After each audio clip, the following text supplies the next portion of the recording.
In a previous video, I explored the possibilities of using some household materials, superglue, blue tack, and baking soda to make simple molds and castings and got some, well, mixed results. They came out pretty well, but the blue tack was a nightmare. You all had plenty of suggestions in the comments, so in this video I'll be doing some more experimentation with a wider range of materials and trying out some of your ideas. The first thing I want to test is the material I'm adding to the superglue. I originally used baking soda, which for some reason I kept calling baking powder, so I'll test both of those out. And while I was in the kitchen, I found some other powders that I thought could be interesting to test as well, namely icing sugar and some plain flour. A number of you also mentioned graphite powder being a really great additive, so to get my hands on some of that, I very carefully and skillfully ripped open a pencil to take some shavings from the lead inside.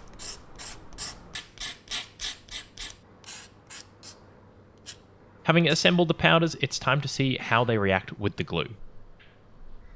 Just like last time, the baking soda sets instantly on contact with the glue, so it doesn't penetrate very far, and just sort of forms a crust on top. The baking powder reacts in a very similar way, perhaps taking a moment or two longer to set, but it still doesn't penetrate. The icing sugar was actually really interesting. I thought since it was such a fine powder it would set instantly, but instead it formed a paste which you could shape really easily. After leaving it alone for a minute though, it set rock hard.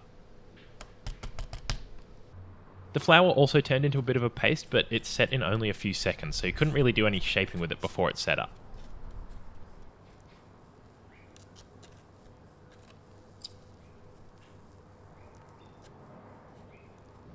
Lastly, the graphite powder was pretty similar to the baking powder, taking only a moment to set.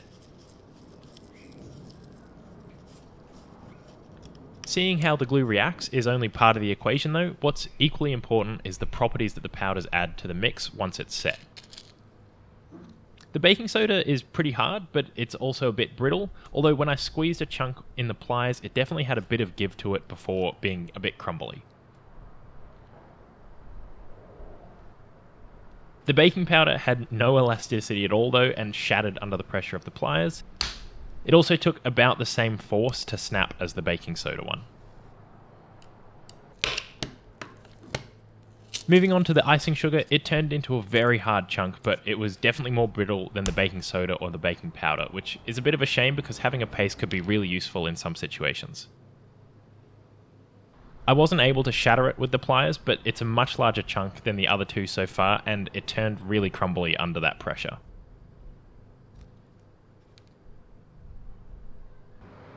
The flour was particularly useless. It's really brittle and very easy to snap. Lastly, again, we've got the graphite, which is almost identical in properties to the baking soda. It might be just a hair stronger than the baking soda, but given how much harder it is to get, I'm not sure that it's worth it. So after all that, I'm left with the conclusion that baking soda is the way to go, so I'll keep using that moving forward. I just want to quickly say, I know that there are proper materials to use when molding and casting, but the point of these videos is more about following my curiosity, having a bit of fun, and just exploring the use of some very easily accessible alternatives to the proper materials. Quite a few people commented on how expensive superglue is for them, and definitely in large quantities it can be. However, I'm able to get these 6 tubes for $2 Australian, which is about $1.30 US, I think. To get my hands on even a small bit of silicone and resin would probably run me about $60, so if I just want to cast a few small bits and bobs, I don't think it makes sense for me to go down that route. Of course, different parts of the world have different ease of access to different materials, so this might not be the case where you are, but I do think for someone just tinkering, these sorts of experiments might actually be useful. To make a casting, you of course need a mould, and as we discovered in the last video, blue tack leaves quite a lot to be desired, so join me in the kitchen while I whip up a quick batch of Play-Doh, which a lot of you suggested as an alternative. It's stupidly simple to make. You just chuck all the ingredients into a saucepan and mix it up, and then heat it up on a medium to low heat while stirring it until it thickens. Make sure you let it cool down before you start using it. The Play-Doh is much softer than the blue tack, but still holds its shape quite nicely, so let's try it out. But before we do, a quick word from the video sponsor, PCBWay. If you don't want to mess around with superglue and Play-Doh to cast some parts, you can simply get PCBWay to make the parts for you. They offer a whole host of manufacturing processes like PCB manufacturing, injection molding, CNC machining, and 3D printing. They can even 3D print metal. All you need to do is simply upload your files to the website, choose your materials, and you can get an instant quote. They can do one-off prototypes or make parts in bulk, so if you need parts made, head to PCBWay.com. There's a link in the description. Now let's get back to trying out the Play-Doh mold. I'll use the same purple greebly from the last video, and like a lot of you suggested, I'm going to brush it down with some oil, in this case vegetable oil, before pressing it into the Play-Doh, so hopefully I'll have an easy time getting it out. And the part came out of the mold really easily, and you can see it's done a great job of picking up the little details. And then it's just a case of alternating layers of baking soda and superglue, just like last time, to fill the mold up. And this is where the Play-Doh really shines. It was so much easier to get the piece out than it was with the blue tack. There was a bit of Play-Doh still stuck to the part, but it washes out really easily with just a bit of water.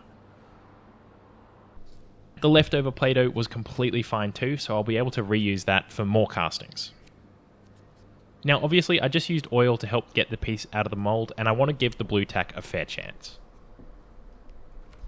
It was definitely easier to remove the part when using the oil than without it, but it was still noticeably harder than with the Play-Doh. I applied some more oil to the mold and then filled it up with the baking soda and glue before taking it out. Again, the oil definitely helped here, but when compared to the ease of cleaning up the Play-Doh, it's still far from good. It's pretty hard to see any of the details in these casts while they're still in this white semi-translucent state, so I gave the Play-Doh casting a quick coat of paint so I could compare it better with the cast made with the blue tack. Other than this little void here, which was almost certainly my own mistake, I think both molds work really well to capture the detail. The blue tack might be ever so slightly sharper, but equally it could just be me being inconsistent. Now confident in Play-Doh as a mold material, it's time to try out another suggestion, which is the use of water to accelerate the glue setting. I tried to brush a little layer of water on the bottom of the mold before adding the glue, which didn't really do anything, so I added another drop, which instantly set the glue, but only around the drop itself. I then tried filling up the rest of the mold with glue before adding a few more drops of water, which basically just turned it all into a vaguely organic looking mess.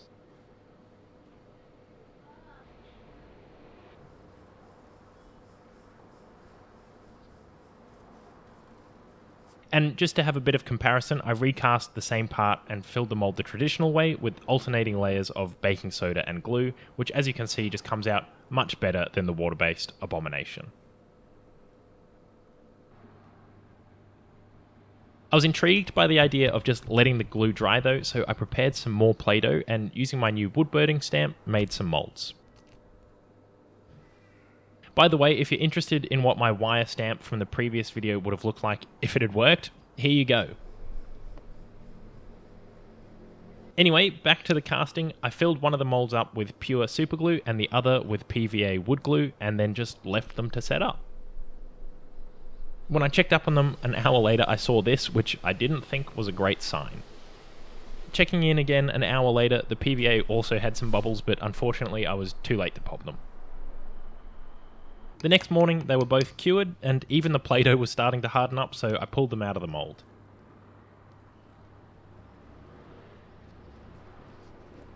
Purely out of curiosity, I tried kneading the Play-Doh to see if those dry bits would rehomogenize, but no luck there.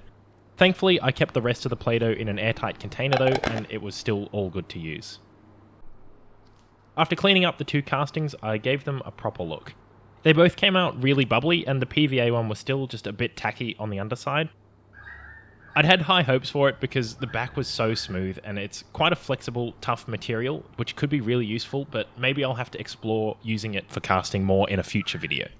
For the moment, I want to compare how a pure superglue cast compares to one that uses baking soda.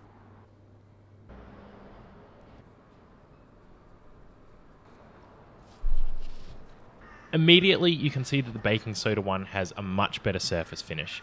It also came out a bit thicker despite using less glue, I mean, obviously that's the baking soda, but I think the pure one shrunk quite a bit. But how do they compare strength-wise?